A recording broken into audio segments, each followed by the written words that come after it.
Kenapa Arab sendiri tidak bersatu menentang musuh umat Islam? Bila kita diperdayakan oleh musuh, maka kita akan mengalah kepada musuh. Itulah jawapannya. Nampak? Dulu semua negara Islam di bawah satu daulah. Daulah Islamiah. Akhir sekali di Ottoman Turki. Yang dibinasakan oleh musuh-musuh Islam. Habis, lepas pada zaman kedaulatan Islam 40 negara Islam, satu pemerintahan. Itu kuat. Lalulah musuh-musuh Islam, Yahud wan Nasara melihat cara nak lemahkan umat Islam, pecah-pecahkan mereka.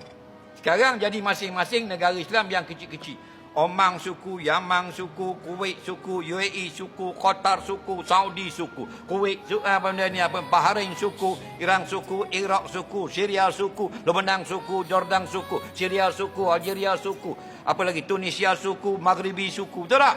Habis semua satu pemimpin Melaka. Maka pemimpin-pemimpin ini akan diserang oleh keracunan-keracunan fikiran daripada serangan-serangan barat.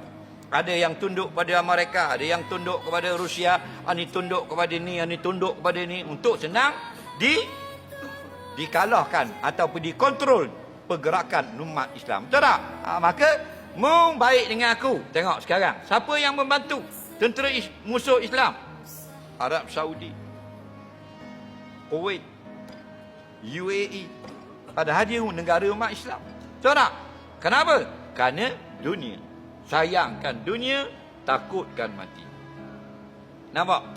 Orang tengah kena serang, kena bunuh, umat Islam dibom siang dan malam, boleh buat konsert negara Islam. Betul tak?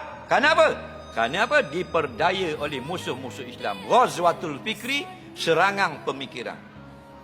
Nah, akhirnya biarlah mereka seorang yang sengsara, kita dengan hal kita nak konsert, nak berjoget, itu negara kita. Faham?